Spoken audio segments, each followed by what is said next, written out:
XLOOKUP function. হ্যাঁ, আজকে আমরা শিখব XLOOKUP function.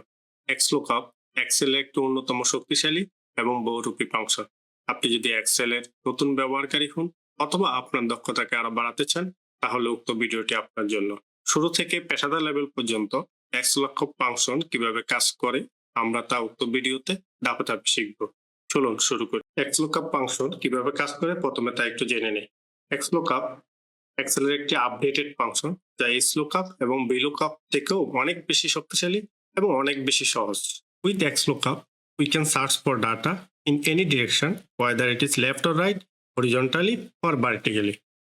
And it returns exact matches, approximate matches, and handle errors efficiently. যখন আমরা XLOOKUP ফাংশনটি টাইপ করব, তখন আমরা তিনটাই কি আর্গুমেন্ট দেখতে পাবো। একটা হলো lookup ভ্যালু, একটা হলো lookup array, আর একটা হলো রিটার্ন array। lookup ভ্যালু বলতে বোঝায় যে আমরা যে ডাটাটা খুঁজবো সেটা আমরা দেখিয়ে দেব। lookup array হলো আমরা যেখানে ডাটাটা খুঁজবো ওইটুকু অ্যারেটা আমরা দেখিয়ে দেব। রিটার্ন array বলতে বোঝায় যে এক্সেল কোন মান ফেরত দিবে যখন মিল পাওয়া যাবে। ওকে, আমরা ডাটা ফাইলটি ওপেন করলাম। তো ডাটা ফাইলে আমাদের কি আছে? Serial, FO name, area, employee ID, IMS target, achievement total এবং অ্যাচিভমেন্ট পার্সেন্টেজ। উক্ত ডাটা ফাইলে থেকে আমরা এই টেবিলে আমরা ডাটা নিয়ে আসব। প্রথমে আমরা V5 সেলে ডাটাটা বসাবো। আমরা সমান দিলাম, এক্সেল দিয়ে ট্যাব দিলাম, অর্থাৎ ইকুয়েশনে আমরা ঢুকে গেলাম। এখন আমাদের তিনটা আর্গুমেন্ট আমাদের দিতে হবে। Basic argument, lookup value, lookup array এবং রিটার্ন array।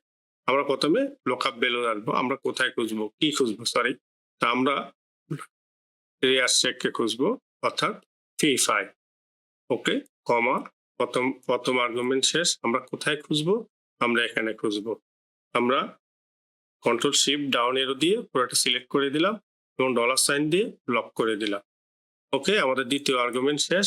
আমরা কি রেজাল্ট XLOOKUP আমাদেরকে রিটার্ন দিবে সেটা আমরা সিলেক্ট করে দিব। এখানে যেহেতু আমরা আইএমএস টার্গেট আছে, আমরা আইএমএস টার্গেটটা রিটার্ন নেব। আমরা কন্ট্রোল শিফট ডাউন এরো দিয়ে সিলেক্ট করে দিলাম এবং ডলার সাইন দিয়ে ব্লক করে দিলাম। আমাদের 3 নম্বর আর্গুমেন্ট শেষ। আমরা ফর্মুলা ক্লোজ করলাম, এন্টার। ওকে, আমাদের রেজাল্ট চলে আসলো 8,81,925 টাকা। আমরা রিয়ার চেকে দেখতে পাচ্ছি কোথায় আছে। রিয়ার চেক এখানে আছে। রিয়ার চেকের আইএমএস টার্গেট হলো 8,81,925 টাকা। আমরা উক্ত ফর্মুলাটাকে আরো সহজভাবেও করতে পারি। সমান XLOOKUP, আমরা কি লুকআপ করব? রিয়ার চেক, কমা, আমরা কোথায় লুকআপ করব এই কলামটা আমরা সিলেক্ট করে দিতে পারি। সিলেক্ট করলে আমাদের lookup এর আর্গুমেন্ট শেষ। তারপর আমরা তিন নম্বর আর্গুমেন্টে যাব, আমরা কি রিটার্ন নেব। সেক্ষেত্রে আমরা আইএমএস টার্গেটটা রিটার্ন নিলাম, আমি কপি করলাম, পেস্ট করে দিলাম। এখন আমরা দেখলাম যে দুইজনের ডাটা এরর দেখাচ্ছে, অর্থাৎ আমরা যে দুজনের ডাটা খুঁজছি এই দুইজনের ডাটা সেটে নেই। এক্সেলে যদি এই ধরনের এরর থাকে বা এক্সেলে যদি এই ধরনের সমস্যা থাকে, XLOOKUP ফাংশনে আমরা এরর হ্যান্ডেলিং অপশনটি ব্যবহার করব। যেহেতু শেখ তাহিরুল বাশার এবং শামসুর রহমান এই দুজনের আইএমএস টার্গেটটা উক্ত ডাটা সেটে নেই, সেই জন্যই এই দুজনের ডাটা এরর দেখাচ্ছে। এখন আমরা যে আর্গুমেন্টটা ব্যবহার করব XLOOKUP এর থার্ড আর্গুমেন্টটা, সেটা হলো যে সূত্রটা থাকবে, আমরা বন্ধনীটা ফার্স্ট বন্ধনী কেটে দিব, তারপরে আমরা কমা দিব, অর্থাৎ আমরা আরেকটা আর্গুমেন্ট ব্যবহার করব। সেটা হলো যদি ডাটা সেটে যেটা আমরা খুঁজছি সেটা যদি না থাকে তাহলে আমরা রিটার্ন হিসেবে 0 চাচ্ছি। আমরা 0 সিলেক্ট করে দিলাম, কমা দিলাম, বন্ধনী দিলাম। ওকে, এবার আমরা কপি করে পেস্ট করলাম, অর্থাৎ যে দুজনের ডাটা সেট নাই, ডাটা সেটে ডাটা নেই, তাদের এখানে 0 দেখাচ্ছে। অথবা আমরা 0-র জায়গায় ইনভার্টেড কমা দিয়ে অন্য কিছু লিখে দিতে পারি। Inverted comma, NOT not FOUND, inverted comma, enter দিয়ে ফেস দিলাম। সেখানে নট ফাউন্ড দেখাচ্ছে, দুজনের ডাটা নট ফাউন্ড দেখাচ্ছে। XLOOKUP ব্যবহার করে আনুপাতিক মান বের করা সম্ভব, বিশেষ করে সেলস কমিশন বা ট্যাক্স ব্র্যাকেটের ক্ষেত্রে খুবই কার্যকর। ওকে, এখন আমরা আনুপাতিক মান বের করব। আমাদের আনুপাতিক মান দেওয়া আছে, অর্থাৎ ক্রাইটেরিয়া দেওয়া আছে যে কোনো ফিল্ড অফিসার 80% আইএমএস করে তাহলে 0.50% ইনসেন্টিভ পাবে, 90% করলে 0.80% ইনসেন্টিভ পাবে, 100% করলে 1% এবং 120 করলে 130% ইনসেন্টিভ পাবে। আমরা ওই ক্রাইটেরিয়া অনুসারে এল কলামে ইনসেন্টিভটা বের করব। প্রথমে সমান দিলাম, আমরা XLOOKUP দিলাম। এখানে আমরা লুকআপ ভ্যালুটা হলো এই পার্সেন্টেজের সাথে এই পার্সেন্টেজ ম্যাচিং করে আমরা ইনসেন্টিভটা বের করব। তাহলে আমরা সিলেক্ট করে দিলাম যে আমরা এই লুকআপ খুঁজব, অর্থাৎ A3 সিলেক্ট করে দিলাম, কমা আমাদের লুকআপের এটা আমরা কোথায় খুঁজবো, আমরা এখানে খুঁজবো। এটা আমরা $সাইন দিয়ে ব্লক করে দিলাম। ওকে, আমাদের সেকেন্ড আর্গুমেন্ট শেষ। আমাদের রিটার্ন আর্গুমেন্ট কি? আমাদের ইনসেন্টিভ হবে 0.50, 0.80 এটা। ওকে, এটাকে আমি $সাইন করে দিলাম। এখন প্রশ্ন হলো যে এই 0.5%, 50%, 0.80% কিসের উপর বেস করে? আইএমএস এর উপরে বেস করে, অর্থাৎ আইএমএস অ্যাচিভমেন্টের 0.50% পাবে। তাহলে আমরা ইনটু দিলাম, এখানে আইএমএসটা সিলেক্ট করে দিলাম। আইএমএসটা হলো F3। ওকে, কমা, তাহলে আমাদের আর্গুমেন্ট শেষ। যদি ওই ডাটাটা না পায় তাহলে আমাদের রিটার্ন হিসেবে $0 ইনসেন্টিভ দিবে। ওকে, আর্গুমেন্ট শেষ। এবার আমরা অ্যাপ্রক্সিমেট ম্যাচের আর্গুমেন্টে চলে গেলাম। আমরা বলছি যে একবার একজ্যাক্ট ম্যাচ না, আনুপাতিক ম্যাচ হলো আমাদের চলবে। সেক্ষেত্রে আমরা দিব হলো -1। যখন আমরা 0 দিব তখন সেটা একজ্যাক্ট ম্যাচ হবে, আর যখন আমরা এটা মাইনাস দিব তাহলে exact match or not smaller item. এক্ষেত্রে যদি আমরা শুধু 1 দেই তাহলে exact match and next or next larger আইটেমটা শো করবে। আমরা এক্ষেত্রে -1 দেব।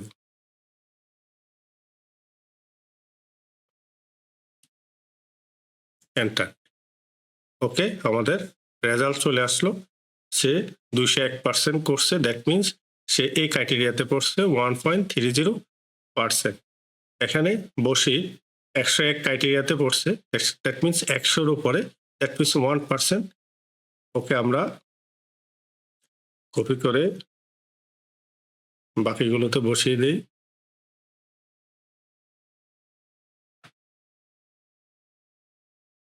আমরা দশমিকের পরের অংশটা দশমিক বাদ দিয়ে দিলাম, অথবা আমরা এটা সূত্রের মাধ্যমে করতে পারি। এখানে রাউন্ড দিলাম এবং ফাইনালি 0 দিলাম, দশমিক পরে সব 0 থাকবে। ওকে, এটা আমরা রাউন্ড ভ্যালু করে নিলাম। ঠিক আছে, আপনারা রাউন্ড ভ্যালু না করলেও চলবে, আমি করে দিলাম সিম্পল। এখানে দশমিক পরের অংশ উঠাই দিলাম, দেখতে সুন্দর দেখা যাবে। এখন আমরা একটু মিলিয়ে নেই। বসির 6,14,350 টাকা আইএমএস করছে, 101%, দ্যাট মিনস 1% ক্রাইটেরিয়াতে পড়ছে। এখানে 91%, অর্থাৎ 90 থেকে 100-এর নিচের এই ক্রাইটেরিয়াতে গেলে হলো 0.80%। এখানে আমরা দেখতে পাচ্ছি 0.80%-এ ক্যালকুলেশন করছে। এবং 74% একজন আছে, সেটা হলো জাহিদ হুসাইন, তার 74%, দ্যাট মিনস সে কোনো ক্রাইটেরিয়াতে পড়ে নাই। এভাবে আমরা অ্যাপ্রক্সিমেট রেজাল্ট বের করতে পারব। VLOOKUP দিয়ে শুধুমাত্র বামে থেকে ডানে ডাটা খোঁজা যায়, কিন্তু XLOOKUP দিয়ে বামে থেকে ডানে, ডানে থেকে বামে দুইভাবে ডাটা খোঁজা যায়। এমনকি হরিজন্টালি এবং ভার্টিক্যালেও ডাটা খোঁজা যায়। এখন আমরা কিভাবে বামে থেকে ডানে ডাটা খোঁজা যায় এবং কিভাবে হরিজন্টালি এবং ভার্টিক্যালি ডাটা খোঁজা যায় সেটা আমরা শিখব। এখন আমরা ডান থেকে বামে ডাটা অনুসন্ধান করব। VLOOKUP দিয়ে শুধুমাত্র বাম থেকে ডানে ডাটা অনুসন্ধান করা যায়, কিন্তু XLOOKUP দিয়ে বাম থেকে ডানে, ডান থেকে বামে এবং হরিজন্টাল ভার্টিক্যাল সবভাবে ডাটা অনুসন্ধান করা সম্ভব। আমাদের এল কলামে রয়েছে এমপ্লয়ি আইডি, এখান থেকে আমরা অ্যাপোনেমটা বের করব। আমাদের ডাটা শিটে অ্যাপোনেমও রয়েছে যেটা বাম পাশে, আর এমপ্লয়ি আইডি রয়েছে ডান পাশে।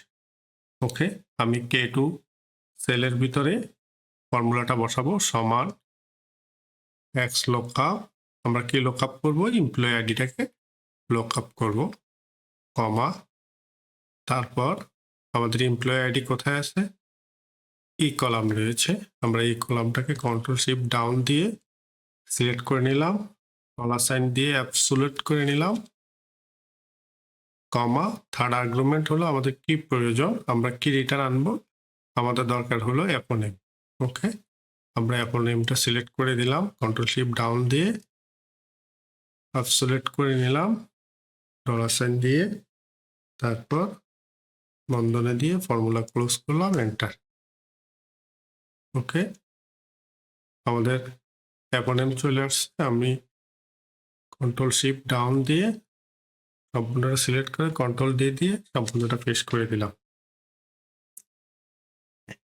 এখন আমরা হরিজন্টাল ভার্টিক্যাল থেকে হরিজন্টাল ডাটা বের করব। আমাদের এমপ্লয়ি আইডি দেওয়া আছে, আমরা এখান থেকে এরিয়াটা বের করব। ওকে, সমান XLOOKUP, আমরা কি লুকআপ করব, আমরা এমপ্লয়ি আইডিটাকে লুকআপ করব, কমা, আমাদের এমপ্লয়ি আইডি কোথায় আছে, এখানে। এমপ্লয়ি আইডিটা কন্ট্রোল শিফট ডাউন দিয়ে আমি সিলেক্ট করে দিলাম, ডলার সাইন দিয়ে অ্যাবসোলিউট করে নিলাম,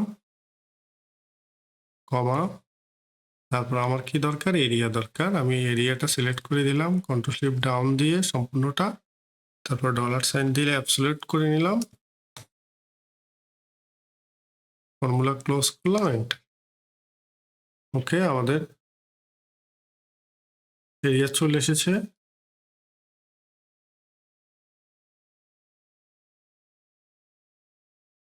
এভাবে আমরা হরিজন্টাল থেকে ভার্টিক্যাল এবং ভার্টিক্যাল থেকে হরিজন্টাল ডাটা বের করতে পারবো। এখন আমরা শিখব XLOOKUP এর মাল্টিপল ক্রাইটেরিয়া। ওকে, এখানে আমাদের app name, employee ID, area, IMS target, achievement percentage, incentive দেওয়া আছে। আমি অ্যাপোনেমটা এখানে ডাটা ভ্যালিডেশন করে নেব। ইয়েস, ডাটা ভ্যালিডেশনে আমি এখানে লিস্ট করে দেব, সোর্স ফাইলটা দিয়ে দেব। ওকে, এখানে আমি ফিল্ড অফিসারের নাম সিলেক্ট করে দিতে পারবো।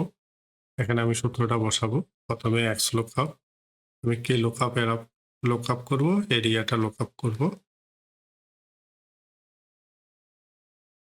কমা, আমাদের লুকআপ এরিয়াটা কোথায়, এখানে। আমি এখানে একদম ইনসেন্টিভ পর্যন্ত সিলেক্ট করে দিলাম, তারপরে ডলার সাইন দিয়ে অ্যাবসোলিউট করে নিলাম, কমা, আমরা যেহেতু মাল্টিপল ক্রাইটেরিয়া ব্যবহার করব, সেখানে মাল্টিপল XLOOKUP ব্যবহার করব। আবার XLOOKUP,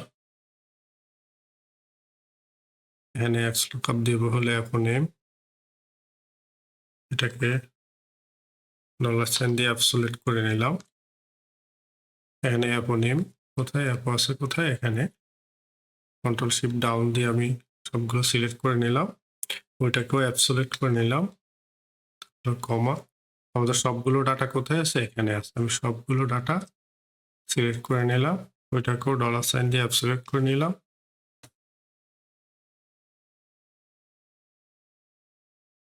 বন্ধনী দিয়ে ক্লোজ করে দিলাম, এন্টার। ওকে, আমাদের ডাটা চলে আসলো। এবার আমি সবগুলো পেস্ট করে নিলাম, অ্যাচিভমেন্টটা আমরা পার্সেন্টেজ করে দিলাম।